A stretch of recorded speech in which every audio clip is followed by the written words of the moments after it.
Bienvenidos a Casa de Oración Encuentro con Yeshua, un espacio para transmitir la Dabar de Yud-Hei Vav-Hei a su pueblo Israel.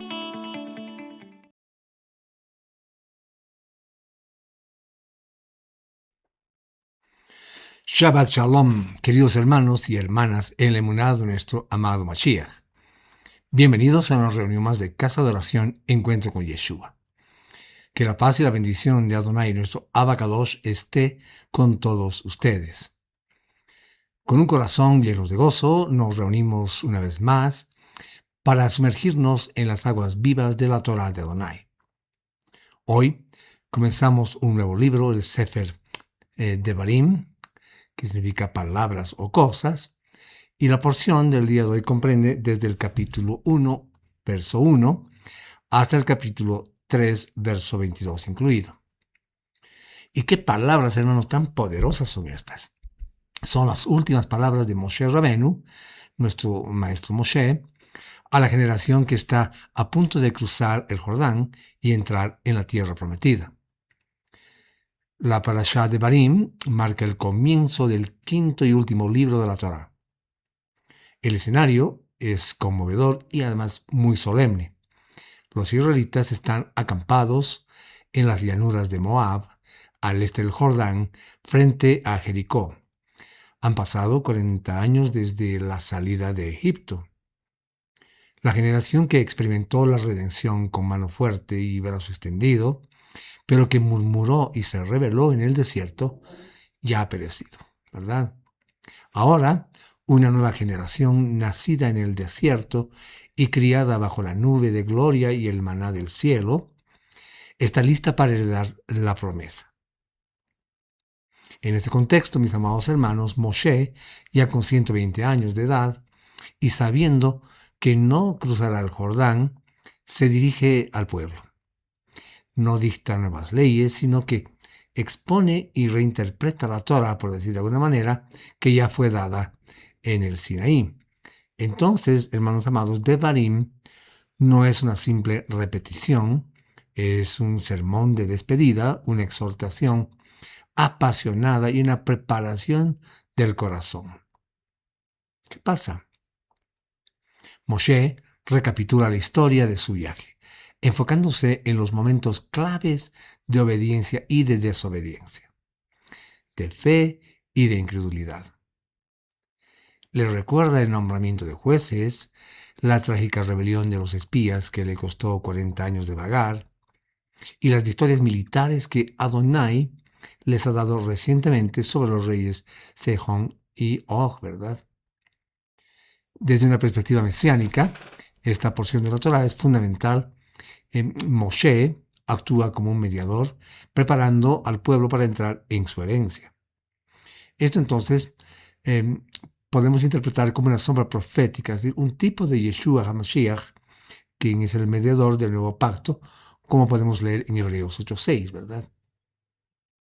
Así como Moshe preparó a Israel para entrar en la tierra física, Yeshua, mis amados hermanos, nos prepara para entrar en el reposo espiritual de Adonai y en la herencia del reino venidero. Hebreos 4, 9 al 11 pueden leer en este punto. El tema central de Devarim es un llamado a escuchar, Shema, ¿verdad? Recordar y obedecer por amor para no repetir los errores del pasado. Este es precisamente el eco del mensaje de Yeshua, quien nos llama a escuchar su voz, a permanecer en su amor y a entrar en la vida abundante que Él tan amorosamente nos ofrece, ¿verdad? Esta porción, mis amados hermanos, nos enseña que la emuná, esa fe obediente, no es un sentimiento pasivo, sino una confianza activa que se demuestra, no es verdad, en obediencia. La misma emuná que nos une a nuestro Mashiach Yeshua, ¿verdad? Amados hermanos, en esta serie semanal llamada Or HaParashá, la luz de la Parashá, exploraremos los eventos clave, como hacemos todas las semanas, los versículos más significativos y su aplicación para nosotros creyentes en Yeshua HaMashiach. Amén. Les recomendamos entonces que se queden con nosotros, tengan a mano su cuaderno de apuntes y sus escrituras, para que juntos comencemos esta hermosa lectura y reflexión de esta parashá Devarim. Amén. Solicitarles que lo puedan compartir este canal, puedan darle like a estos videos, de los videos anteriores, así nos ayudan a crecer. Amén. Bien, comencemos entonces. Vamos a la Torá y vamos a leer Devarim 1:1. ¿Qué dice? Devarim 1:1.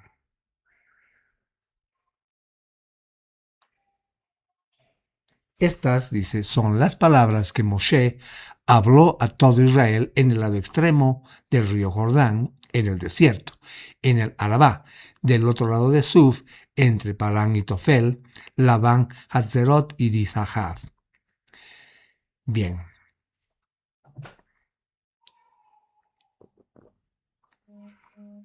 Esta frase inicial establece, mis hermanos, el tono de todo el libro, ¿verdad? No son solo palabras humanas, ¿verdad? Son las palabras de Adonai a través de su siervo Moshe. El lugar, cuando nos dice el lado extremo del río Jordán, es significativo. Es un lugar de transición de estar casi, ¿verdad? Pero todavía no. Espiritualmente, Moshe está haciendo un recuento para que la nueva generación no olvide las lecciones del pasado antes de entrar en el futuro prometido, ¿verdad? El Brit Hadashah comienza de una manera sorprendentemente similar. Yohanan declara en el versículo 1.1, Juan 1.1, en la traducción hebrea dice, en el principio, Miltá. Miltá quiere decir palabra, emanación, manifestación, sustancia. Dice entonces, en el principio, Miltá ya existía. Y la palabra misma existía con Elohim, y Elohim era la palabra misma. Amén. Entonces, hermanos, con esto vemos que Yeshua no es simplemente alguien que habla las palabras de Adonai como Moshe, sino que vemos que Él es la palabra de Adonai hecha carne, ¿verdad? Como dice Yohanan 1.14, que dice que la palabra se hizo carne y dice algo hermoso, literalmente, dice, habitó, quedó, descansó, descendió de entre nosotros y nosotros contemplamos su kabod, su gloria, dice, el esplendor de Elohim, el uno, lleno de bondad y de verdad, emet. Amén. Y además dice algo hermoso este versículo porque dice, y aquel verbo fue hecho carne e hizo suká, es decir, tabernaculizó entre nosotros. Amén. Entonces, Yod-Heh-Vav-Heh es un Adonai que se comunica, ¿verdad? Él no es un poder distante y silencioso. A lo largo de la historia de la redención, Él ha hablado a través de profetas y en estos últimos días nos ha hablado por medio de su Hijo, ¿verdad? La palabra de Adonai es la fuente de vida, mis hermanos, de guía y de corrección. Ignorarla es ignorar a Yud-Heh-Vav-Heh mismo, ¿verdad? Bien. Versículo 6.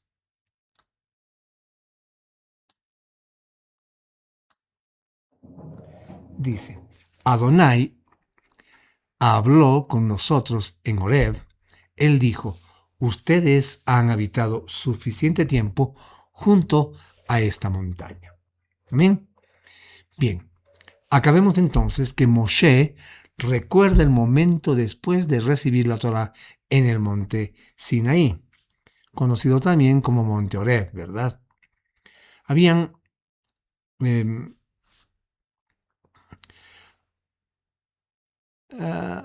recibido la revelación, el pacto y las instrucciones para el tabernáculo, ¿verdad? Pero esa revelación no era el destino final, ¿verdad?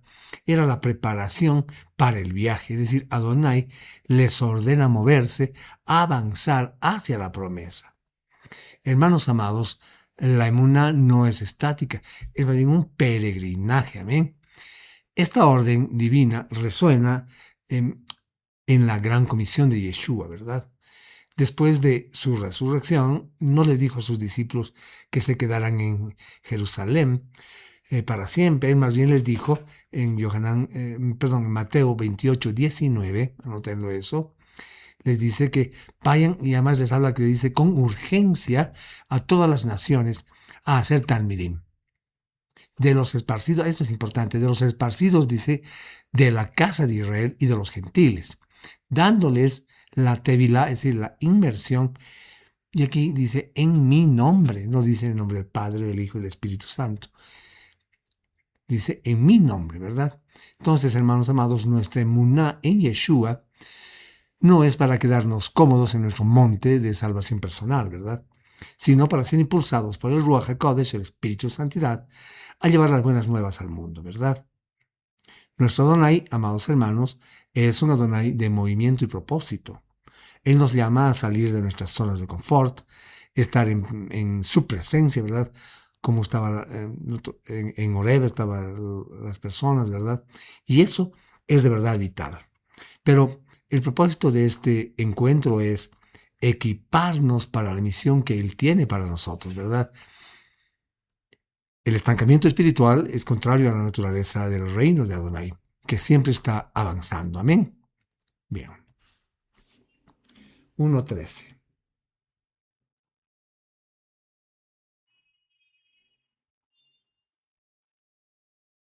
Dice, escojan para ustedes mismos hombres de sus tribus que sean sabios, entendidos y con conocimiento, y yo los haré jefes sobre ustedes. Bien.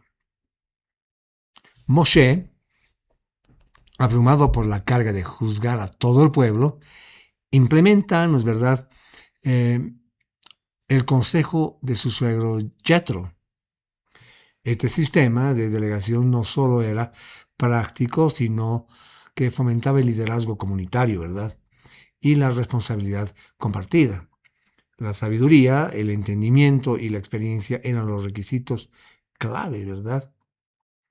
Ahora bien, vemos este mismo principio en la organización de la Kehilá, en nuestras Kehilots, ¿verdad? En nuestra comunidad de creyentes. Y también, y con mucho más precisión, en la comunidad primitiva, ¿verdad? En Hechos 6, capítulo 6, verso 3, cuando surgió una necesidad administrativa, los apóstoles, ¿verdad?, dijeron a la congregación que escojan 7 hombres, ¿no es verdad?, de entre ustedes, que sean, decía, conocidos por estar llenos de Ruach HaKodesh y de sabiduría. Y dice algo hermoso también, dice que nosotros los designaremos para que estén a cargo de este asunto importante. Eso está en Hechos 6:3, ¿verdad?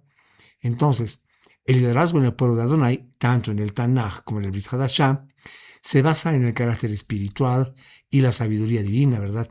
Y no en el poder o en la influencia mundana, ¿verdad? Adonai valora el orden y la estructura de su pueblo.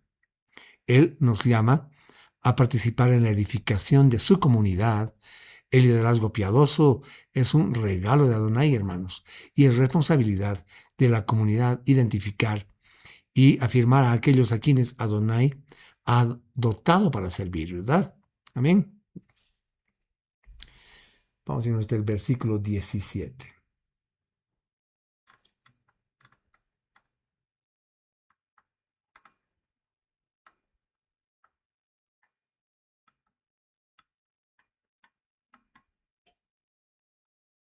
Bien, dice, no mostrarán favoritismo cuando juzguen, sino den atención igual al pequeño como al grande.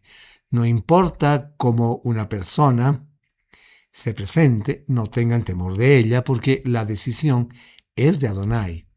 El caso que sea muy difícil para ustedes, tráiganlo a mí y yo lo oiré. Amén. Bien. Este, mis hermanos, es un mandamiento fundamental para la justicia, ¿verdad? La imparcialidad es la piedra angular de un sistema legal justo. Moshe advierte a los nuevos jueces contra el favoritismo basado en la riqueza o el estatus social, ¿verdad?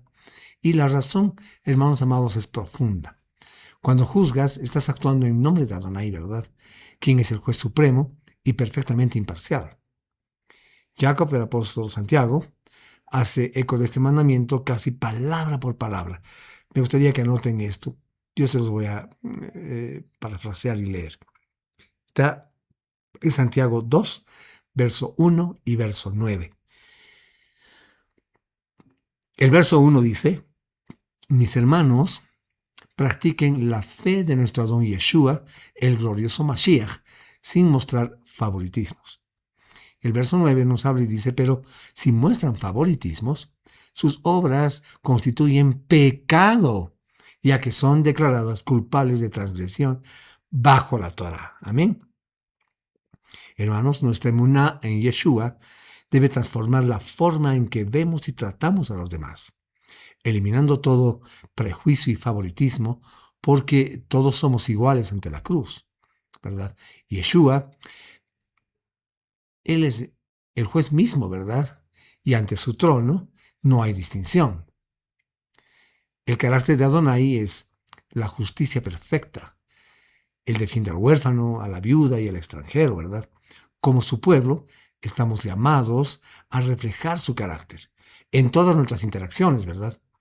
La justicia social y la imparcialidad no son meras ideas seculares. Son mandatos divinos arraigados en la misma naturaleza de Adonai, ¿verdad? Bien. Vamos a leer el versículo 26.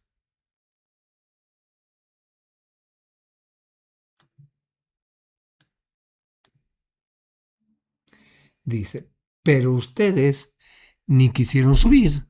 Al contrario, se rebelaron contra la orden de Adonai, su Elohim. Perdón. Este es el clímax de la tragedia, ¿verdad? Después de escuchar el informe de los 2 espías, el pueblo eligió creer en el informe negativo de 10 de ellos, en lugar de la promesa de Adonai, ¿verdad? Su ni quisieron que hemos leído no fue una simple indecisión, fue un acto deliberado de rebelión contra una orden directa de Adonai, ¿verdad? El libro de Hebreos, hermanos amados, utiliza este evento como la principal advertencia para los creyentes en Yeshua. En Hebreos 3, versos 18 y 19, dice: ¿y quién es, y más bien dicho, y a quiénes fue el que juró que no entrarían en su reposo?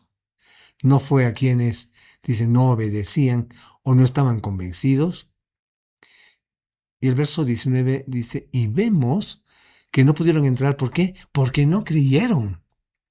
Hermanos amados, los incrédulos y la incredulidad en general es la raíz de la desobediencia, ¿verdad? Esto nos impide entrar en el reposo de Adonai, que es la vida de emuná, de paz y victoria en Yeshua, que es lo que Él nos ofrece, ¿verdad?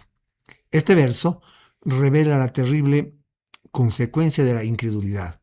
Adonai había prometido guiarlo y provisto, pero el corazón humano, inclinado al temor, ¿verdad?, rechazó su palabra. Esto nos enseña, hermanos amados, que la fe no es la ausencia de miedo, sino la elección de confiar en la promesa de Adonai por encima de la magnitud de nuestros gigantes, ¿verdad? Amén. Bien, continuemos. Vamos a los versículos del 30 al 32. Bien, dice: Adonai, su Elohim, que está yendo delante de ustedes,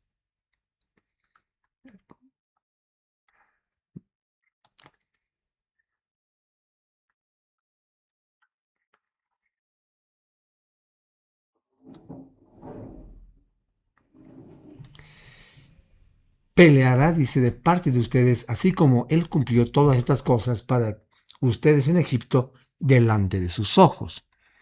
Y asimismo, en el desierto, donde ustedes vieron cómo Adonai su Elohim los cargó, como un hombre carga a su hijo por todo el camino que ustedes viajaron hasta que llegaron a este lugar.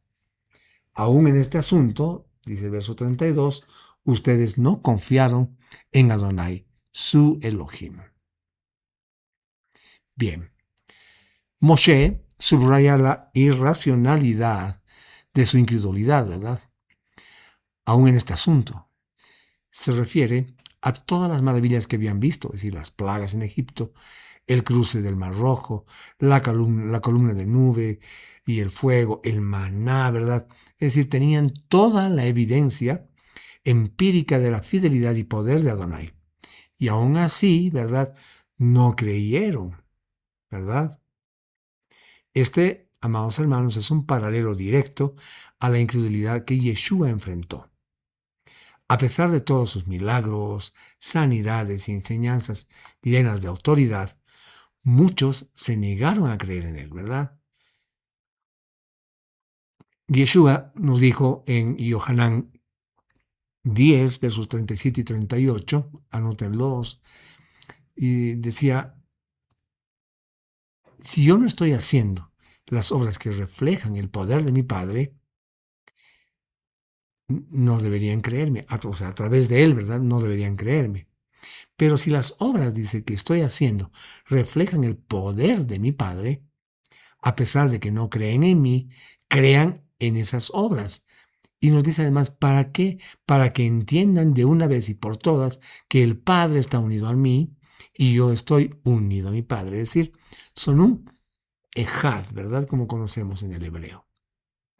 Hermanos amados, la incredulidad a menudo no es un problema de la falta de evidencia, sino de un corazón endurecido, ¿verdad? La fidelidad de Adonai más bien es constante, independientemente de nuestra emuná o falta de ella. Sin embargo, para experimentar las bendiciones de su promesa, nuestra emuná es el canal necesario, ¿verdad? La incredulidad corta ese canal, mis amados hermanos, y nos deja varados en nuestro propio desierto de miedo y duda. Amén. Bien. Vamos a irnos al versículo 39.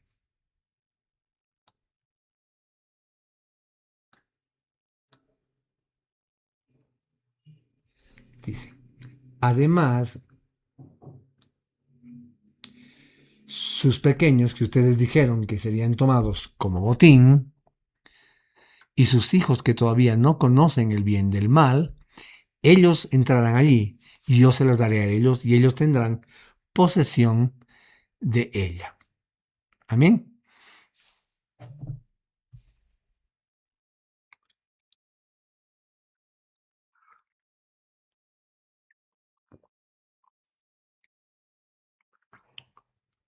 Bien, en su rebelión, los israelitas habían usado a sus hijos como excusa, ¿verdad? Nuestras esposas y nuestros pequeños serán llevados como botín, nos dice Bamidbar números 14:3. Hermanos amados, Adonai es una muestra de justicia poética, ¿verdad? Decreta que precisamente esos niños, ahora crecidos, heredarán la tierra que sus padres rechazaron, ¿verdad? Esto demuestra que el plan de Adonai no puede ser frustrado por la incredulidad humana. Este versículo resuena profundamente con la actitud de Yeshua hacia los niños, ¿verdad? Cuando los discípulos intentaron apartarlos, recordemos lo que decía Mateo 19:14, ¿verdad? Decía que dejen que los niños vengan a mí, no se lo impidan, decía Yeshua, porque el reino de Elohim es de quienes son como ellos. Amén. Y es que, hermanos, la fe de un niño es simple, confiada, sin el cinismo de los adultos, ¿verdad? Es el modelo para entrar en el reino de Yud-Heh-Vav-Heh. Los padres temieron por sus hijos, pero Adonai los vio como herederos, ¿verdad? Adonai es un Elohim de generaciones. Aunque una generación falle, él levanta la siguiente para cumplir sus propósitos, ¿verdad? No tiene límites él. Su pacto y sus promesas son eternos. Esto nos da, digamos, una inmensa esperanza, incluso cuando fallamos, ¿verdad? Adonai puede obrar a través de nuestros hijos y de las generaciones futuras para llevar a cabo su plan redentor, ¿verdad? Bien.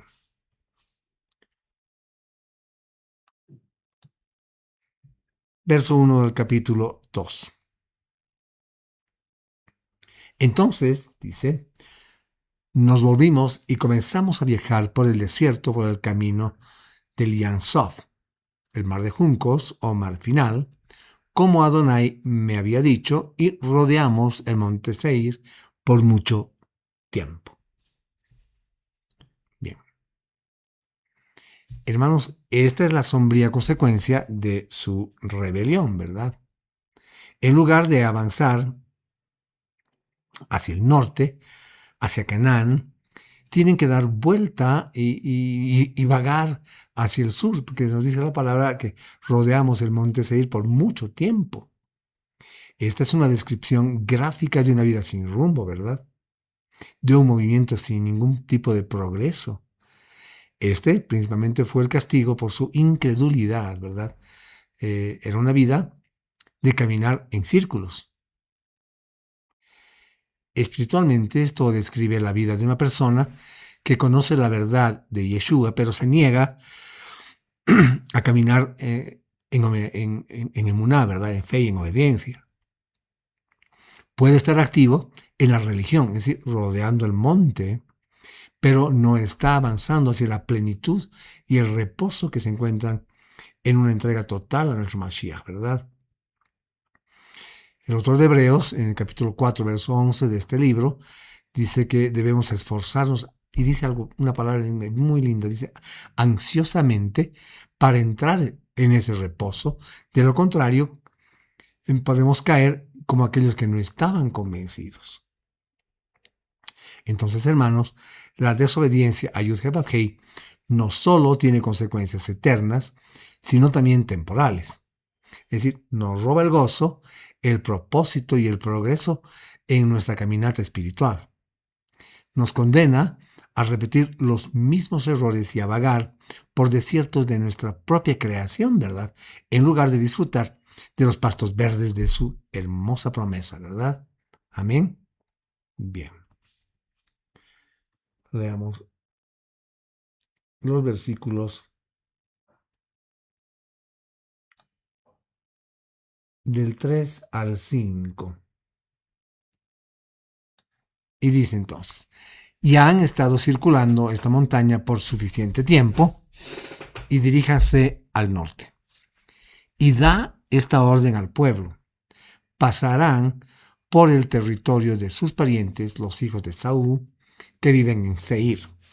Ellos tendrán temor de ustedes, así que tengan cuidado y no se metan en peleas con ellos, porque yo no voy, a darles nada de su tierra. No, ni siquiera para pararse sobre un pie, puesto que ya he dado el monte Seir a Esaú como su posesión. Amén. Entonces vemos que mientras Israel viaja, Adonai le da instrucciones específicas sobre las naciones con las que nos deben luchar. Es decir, Edom, que son los descendientes de Saúl, ¿verdad? Moab y Amón, que son los descendientes de Lot. Esto, hermanos amados, nos enseña una lección crucial. Es decir, la conquista de Canaán no es una carta blanca para la, para la agresión imperialista. Es una misión divina y además específica. Esto revela, hermanos amados, la soberanía de Adonai sobre todas las naciones, ¿verdad? Y no solo sobre Israel. Rab Shaul lo confirma en Atenas cuando escribió en Hechos 17:26, dice, de un hombre, él hizo todas las naciones que viven en la superficie de la tierra. Fijó los límites de sus territorios, ¿verdad? Y los periodos cuando fueran a prosperar. Amén. Hermanos amados, nuestra misión como creyentes en Yeshua no es conquistar el mundo por la fuerza, ¿verdad? Sino ser testigos de su amor dentro de las esferas y contextos donde Adonai nos ha colocado soberanamente, ¿verdad? Es que Adonai, mis hermanos, es el dueño de toda la tierra. Él asigna herencias y establece fronteras de acuerdo con su voluntad soberana, ¿verdad?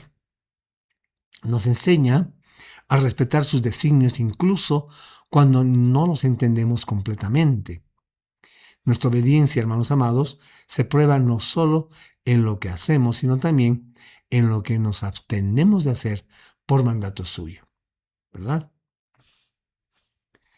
Bien, versos 6 y 7.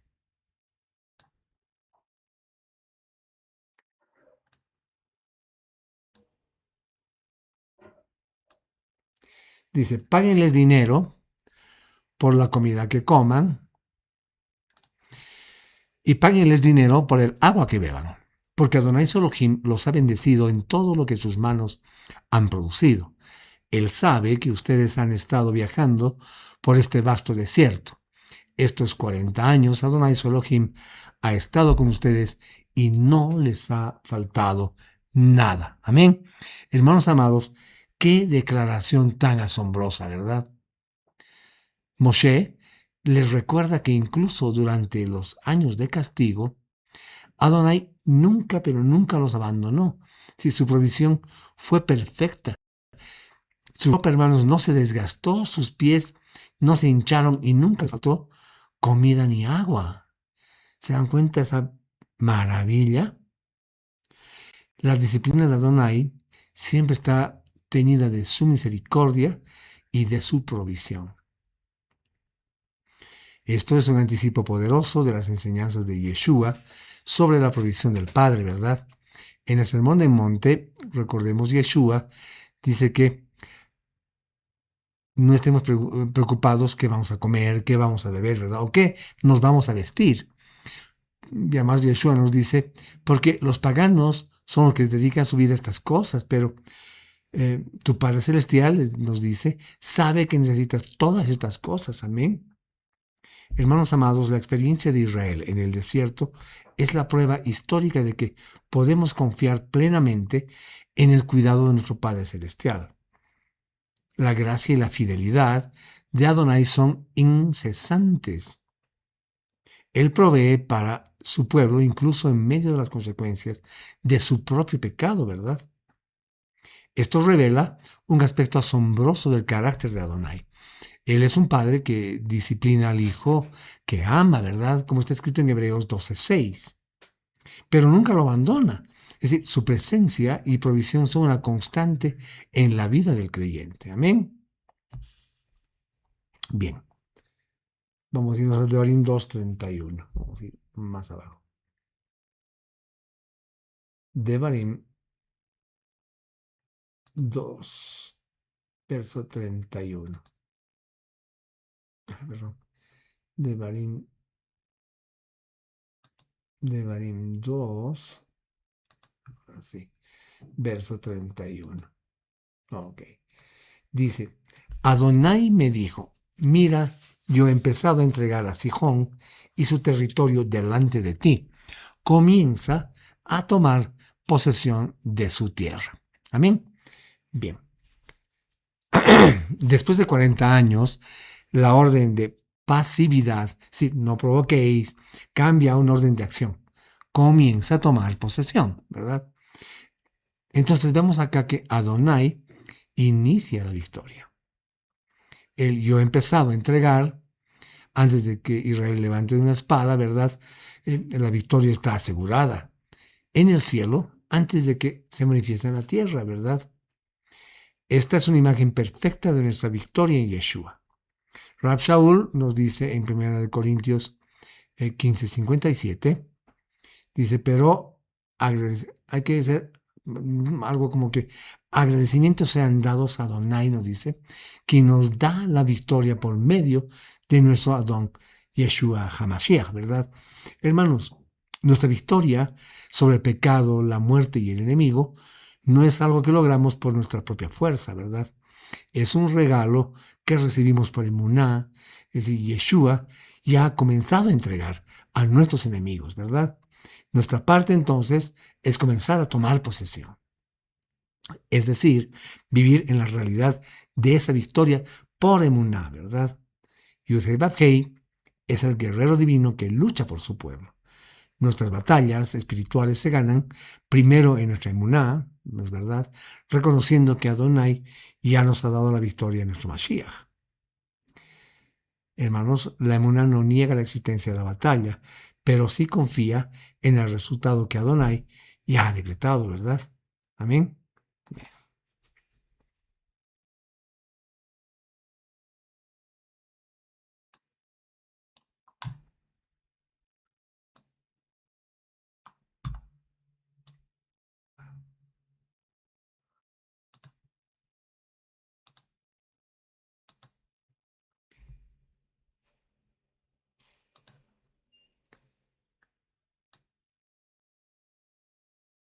Bien, entonces vamos a leer. Adonai me dijo, no tengas temor de él, porque yo le he entregado todo su pueblo y su territorio a ti. Tú harás a él como hiciste a Sihón, rey de los Emorí, que vivía en Esbón. Así que Adonai, nuestro Elohim, también nos entregó a Og, rey de Bashán, con todo su pueblo, y nosotros lo derrotamos hasta que no le quedó nadie. Amén. Og, mis hermanos, era un rey temible, descrito como un remanente de los gigantes, Refaim, ¿verdad? Su derrota fue una prueba monumental de la emuná de la nueva generación, al derrotar al gigante Og. Demostraron que habían aprendido la lección que sus padres no aprendieron, ¿verdad? Confiaron en Adonai, no en el tamaño de su enemigo. Hermanos amados, la derrota de Og es un símbolo de la derrota de los poderes de las tinieblas a través de Yeshua, ¿verdad? Rab Shaul, el apóstol Pablo, escribe en Colosenses 2:15, habla de Yeshua que al dejar su cuerpo, ¿no es verdad?, despojó a los gobernadores y autoridades de su poder, exhibiéndolos públicamente y además derrotados, ¿verdad?, como espectáculo, triunfando sobre ellos en el madero. Lean esto en Colosenses 2:15. Hermanos amados, los gigantes espirituales que enfrentamos, fortalezas de pecado, opresión, miedos, etc., y han sido derrotados por nuestro Rey y Mashiach, ¿verdad? Es decir, caminamos en su triunfo. No hay enemigo demasiado grande para Adonai. El tamaño de nuestro gigante, ¿verdad?, es una oportunidad para que se manifieste la grandeza de Yud Hei Vav Hei. Nuestra emuná, mis amados hermanos, nos permite ver los desafíos no desde nuestra perspectiva limitada, sino desde la perspectiva del poder ilimitado de Adonai. Amén. Bien. Vamos a ir al 3:18.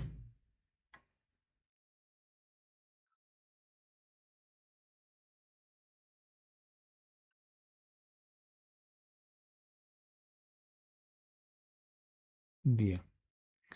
Dice, en este tiempo yo les di esta orden. Adonai su Elohim les ha dado esta tierra para poseer. Pero todos entre ustedes que están entrenados para pelear tienen que cruzar armados delante de sus hermanos, los hijos de Israel. Amén. Bien. Entonces vemos que las tribus de Rubén, Gad y la media tribu de Menashe recibieron su herencia al este del Jordán, pero no podían establecerse cómodamente hasta que el resto de sus hermanos hubieran recibido la suya. Tenían que cruzar y luchar junto a ellos. La herencia venía con una responsabilidad comunitaria, ¿verdad? Y este, hermanos amados, es un principio poderoso para el cuerpo de Mashiach. Hemos recibido su herencia increíble en Yeshua, ¿verdad? Como dice Efesios 1:11. Pero no podemos ser pasivos. Es decir, somos llamados a pelear la buena batalla de la fe, como dice 1 Timoteo 6:12. Y no solo por nosotros mismos, sino también por nuestros hermanos y hermanas en la emuná, ¿verdad? Gálatas 6:2 nos habla de que debemos sobrellevar las cargas de los unos y de los otros, ¿verdad? Y cumplir, nos dice, la Torah de Mashiach. Amén.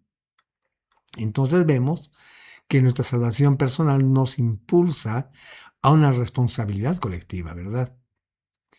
La emuná bíblica, mis amados hermanos, nunca es individualista. Somos parte de un pueblo, de una familia. La bendición de Adonai sobre nuestras vidas tiene el propósito de que seamos bendición para otros, ¿verdad? El reposo personal no está completo hasta que todo el pueblo de Adonai entre en el reposo que Él ha preparado. Amén. Bien, vamos al 22 y dice, no tengan temor de ellos porque Adonai, tu Elohim, peleará por ustedes. Amén.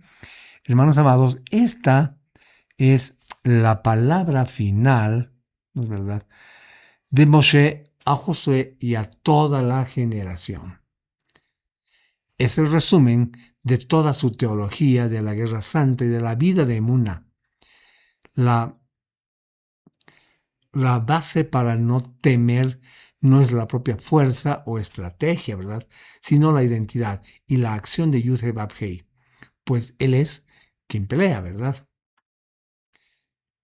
Yeshua les dio a sus discípulos una promesa similar antes de partir. En Yohanan 16:33 dice, en el mundo tendréis aflicción, pero confíen, nos dice, yo he vencido al mundo. Amén. Hermanos amados, nuestra confianza no está en nuestra capacidad de resistir la tribulación, sino en el hecho de que nuestro Rey ya ha vencido, ¿verdad? El Ruach HaKodesh que vive en nosotros es el mismo Ruach que levantó a Yeshua de entre los muertos. El guerrero divino que habita entre nosotros, ¿verdad? Hermanos amados, el antídoto contra el miedo no es una comprensión correcta de quién es Yud-Heh-Vav-Heh y de su compromiso con su pueblo. La fe no es negar el peligro, sino magnificar a Adonai por encima del peligro. Esta promesa es el fundamento de toda valentía espiritual y perseverancia en la vida del creyente. Amén. Hermanos amados, esta parashá vibra con una relevancia urgente para nosotros el día de hoy, ¿verdad? Nos desafía a examinar nuestros propios corazones y a responder al llamado de nuestro Mashiach. En ese sentido, esta porción, como las otras anteriores, nos muestra aplicaciones para nosotros como creyentes en Yeshua, ¿verdad? Y nos habla primero de nuestra emuná, de nuestra fe, ¿verdad? La lección más grande de Devarim es el contraste entre la fe que se hereda y la incredulidad que está vagando. La generación de los espías vio a los gigantes, pero Caleb y Josué vieron a Yud-Heh-Vav-Heh, ¿verdad? Hoy el mundo nos presenta gigantes. Vemos crisis económicas, problemas de salud, conflictos familiares, decadencia moral, ¿verdad? Entonces la pregunta surgen dos cuestionamientos. ¿En qué informe estamos creyendo?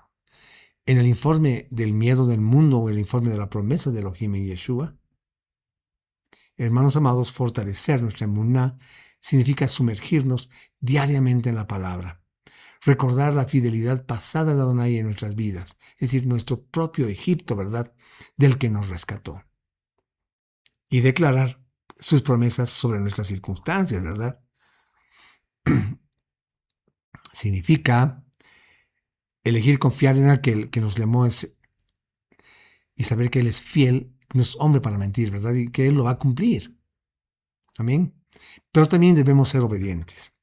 Moshe repite la historia para que el pueblo aprenda que la obediencia no es un conjunto de reglas arbitrarias para ganar el favor de Yud-Heh-Vav-Heh. Es la respuesta, mis hermanos, de amor y confianza a un Adonai que ya los había redimido. Para nosotros, la obediencia a los mandamientos de Adonai, tal como lo enseñó, ¿verdad?, y ejemplificó Yeshua, no es legalismo, sino es la prueba de nuestro amor por Él, ¿verdad? Yeshua nos dijo en Yohanan 14:15, si me aman, guarden mis mandamientos, ¿verdad? Entonces, cada acto de obediencia, es decir, perdonar a quien nos ofende, ser honestos en nuestros negocios, controlar nuestra lengua, que es muy difícil, ¿verdad? Buscar la justicia por mano propia, es decir, todos estos son actos de adoración que declara que confiamos más en otras cosas que en los caminos de Adonai, ¿verdad?